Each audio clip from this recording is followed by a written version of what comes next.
Hi, this is Dennis with Second Chance Tackle, and well, today we're going to look at a bunch of reels that found me.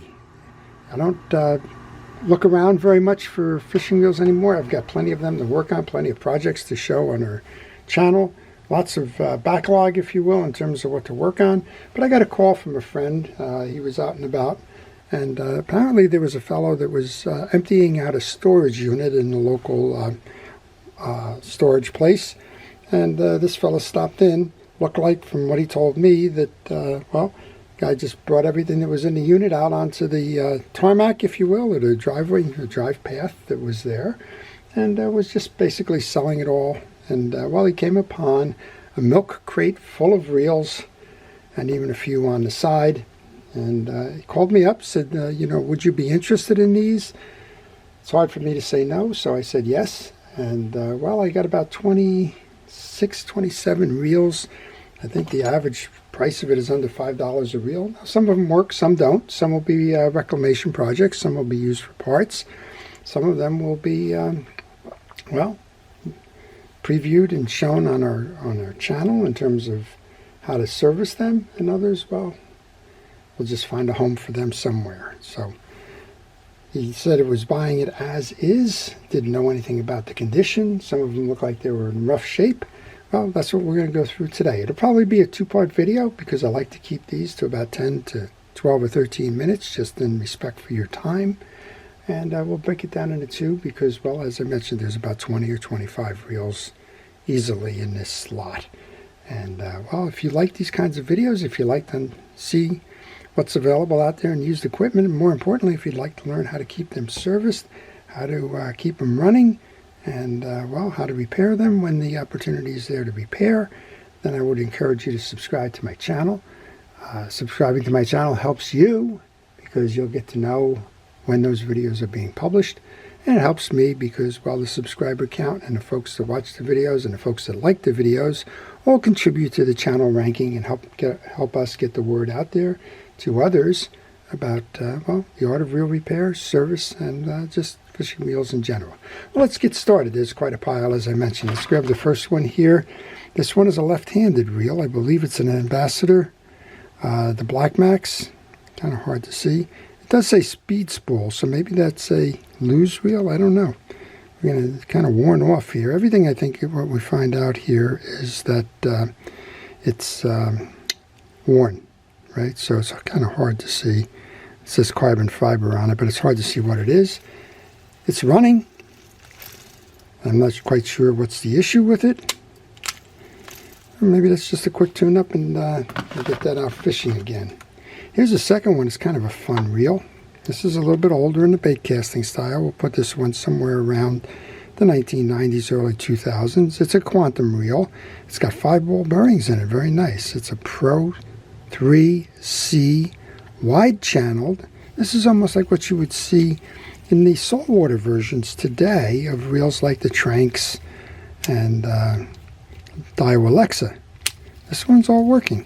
So again, you see a lot of dirt in here. You can see that they've been sitting for quite some time.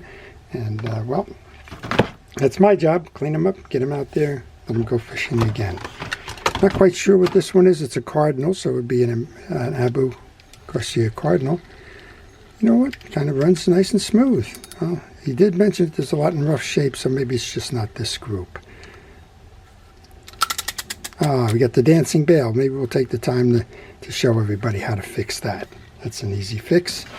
Then we got a big old Daiwa here. Now this Daiwa was made for a couple of brands as well. It was made as a trade reel, and the one that sticks in my mind is the old King Neptune reel for Sears.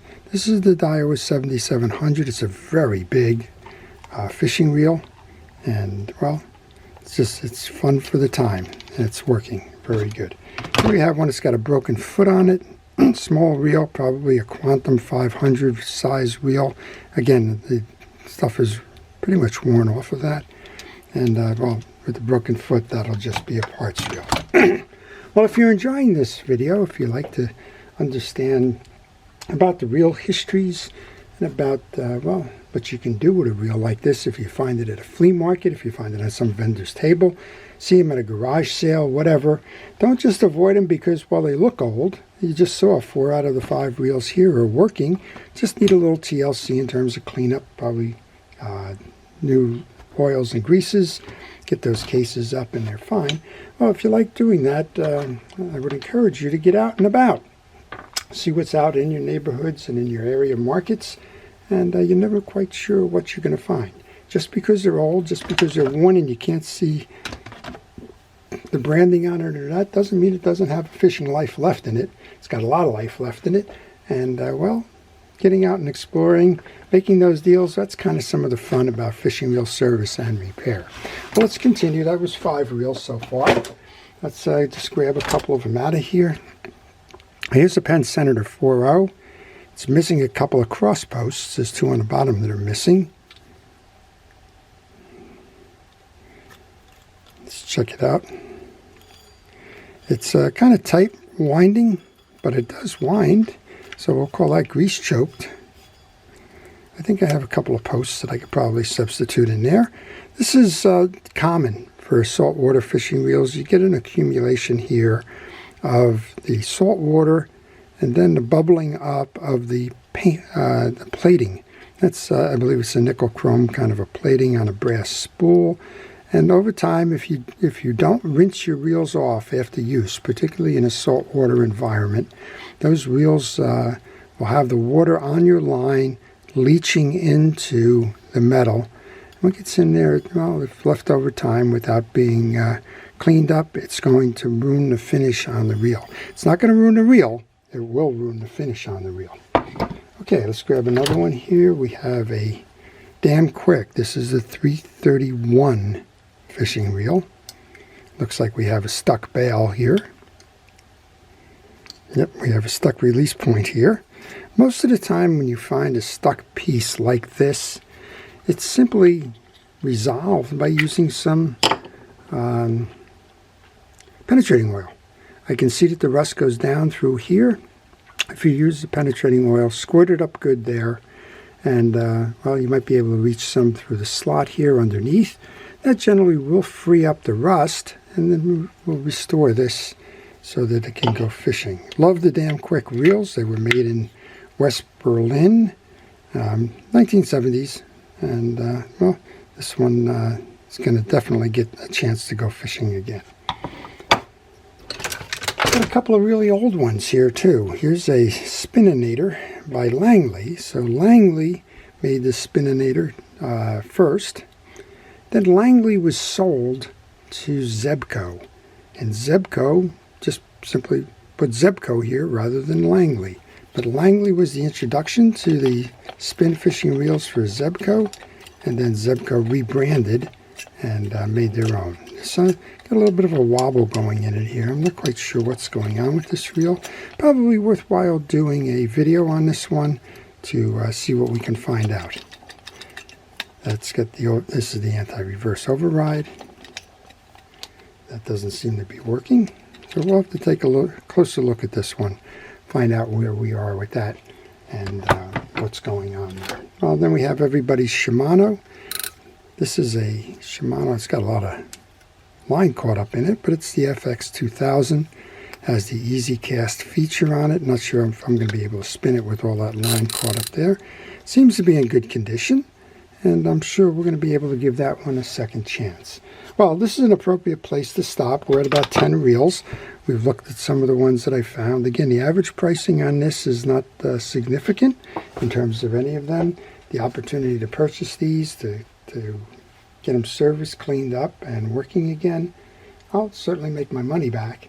And well, in the meantime, there are also a lot of lessons that we can prepare, a lot of videos that we can do to show you how to service them, and a lot of what I call tuition reels, where I just learn more about the issues and how they're resolved, simply by working on them without the fear that I'm going to destroy something that costs a lot of money. As I mentioned, let's just put a low dollar amount on this one, and something's not working with the anti-reverse. Well, I'm going to be able to learn that anti-reverse feature because of that.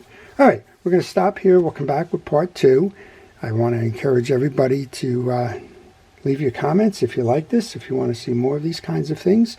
Also want to thank you for watching, and for those that are interested in the art of reel repair, again, I want to encourage you to subscribe and learn how to take these apart, how to service them, and how to keep them fishing for a long time to come.